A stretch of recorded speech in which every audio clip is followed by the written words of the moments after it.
Hey there, micro folks. This is Mr. Hooker, and this is Oligopoly video number 2. Let's get to it. So, the arms race. Why did the U.S. and the Soviet Union spend so much money and non-productive money at that? Non-productive missiles and bombs during the Cold War? Uh, Basically, because it was kind of a game theory kind of thing. So we were doing that whole thing to each other, for each other kind of thing. Um, Overcoming the prisoner's dilemma.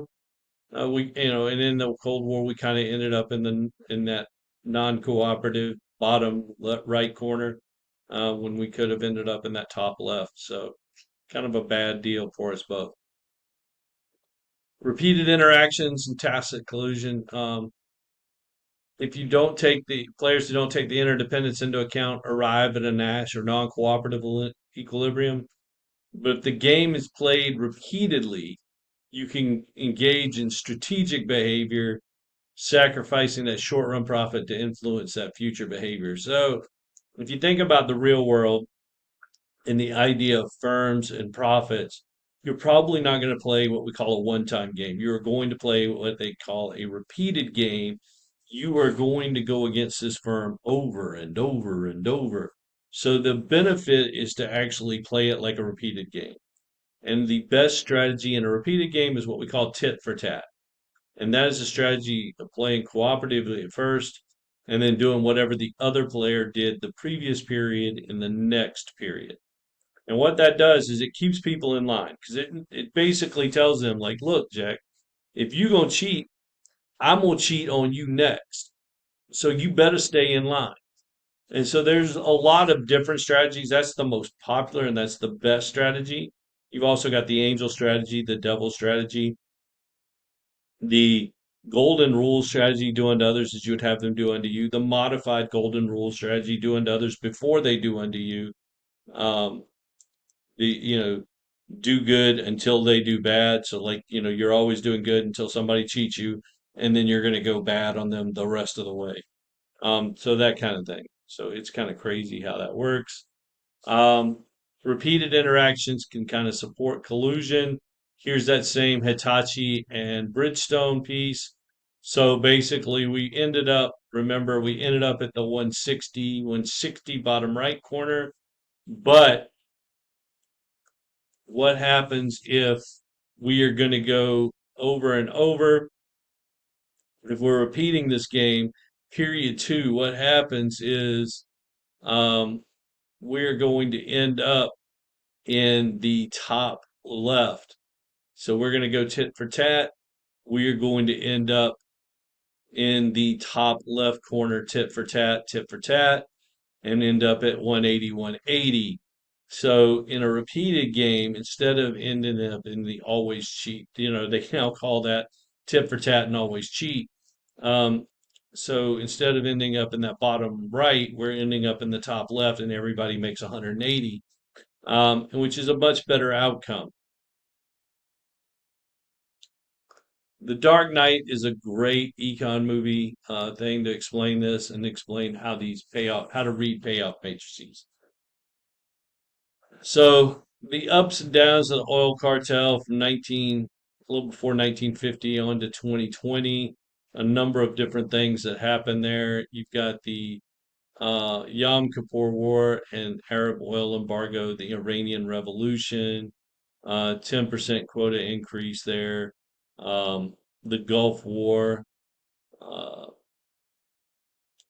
then you have like 9/11, and then all of a sudden, a ton of other um, pieces, the rising world demand, Middle East tensions, the 2007 recession that killed it.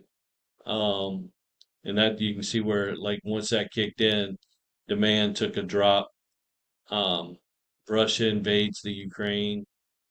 So you can see 2020 caused the demand to spike downward as well. So, what's the legal framework for this? In the 19th century, when the growth of railroads created a national market, large firms emerged and formed cartels. A lot of cartel members violated agreements, produced more. 1881, John D. Rockefeller Standard Oil came up with solutions to the cheating problem, which was the trust. The public backlash led to the Sherman Antitrust Act of 1890 and the ensuing antitrust policies. So we talked about those in previous chapters, monopoly. So that's basically where we are with those. So the Sharon Antitrust Act, which was very um, which was not very effective, and then the Clayton Act of 1913. So tacit collusion, we can do those unspoken agreements. It's limited by some things, so there's less concentration, complex products and pricing schemes. Not everybody's selling the exact same thing. Different companies have different interests, and the bargaining power of the buyers causes some problems with that as well. Um, so price leadership's a thing. So in the 70s, with the U.S. auto market, GM was the price leader, and then everybody else just came out with theirs based on GM's prices. De Beers is the price leader in diamonds. Um, so that happens. So collusion breaks down, prices collapse. There's a price war. Nobody wants a price war. That's bad for everybody. So we're not looking for that. So to limit the competition, oligopolists often engage in what we call product differentiation. So we have standardized and differentiated oligopolists. So that's just the attempt by firms to convince buyers the product's different from the other firms in the industry. So in price leadership, one firm sets its price first and the other firms follow. So one firm tacitly sets the price for the whole industry. And then you have, if they have this agreement not to compete on price, they engage in what we call non-price competition. That is just advertising. So they spend a ton of money on advertising to develop brand loyalty. That is a big thing. So we want people to be loyal to our brand. Think Pepsi and Coke, right? Um, and then you have Nike, Adidas, Under Armour, those kinds of things. Under Armour is a smaller player, but Nike and Adidas is a big thing.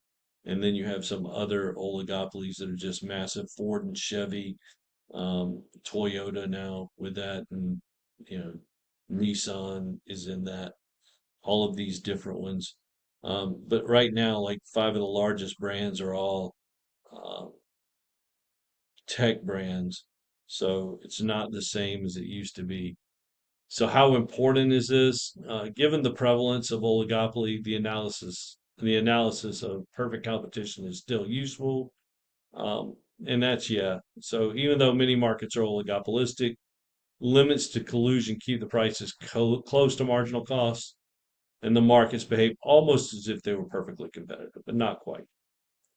So the predictions from supply and demand analysis are often valid for oligopolies. And the analysis of oligopoly is more difficult and messy than that of perfect competition. So keep in mind that the important issues from antitrust to price wars while trying to understand that. And then if you want to try some of this out, there's gametheory.net. You can click either instructor or student. It's the same resources. And then under there's the whole prisoner's dilemma, and you can do a repeated prisoner's dilemma, which is kind of fun.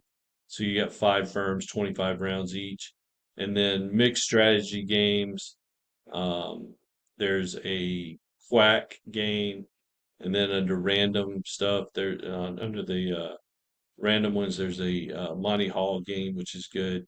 So there's some really good games there with that. And that should be it. That's it. We will see you in monopolistic competition. Y'all take care.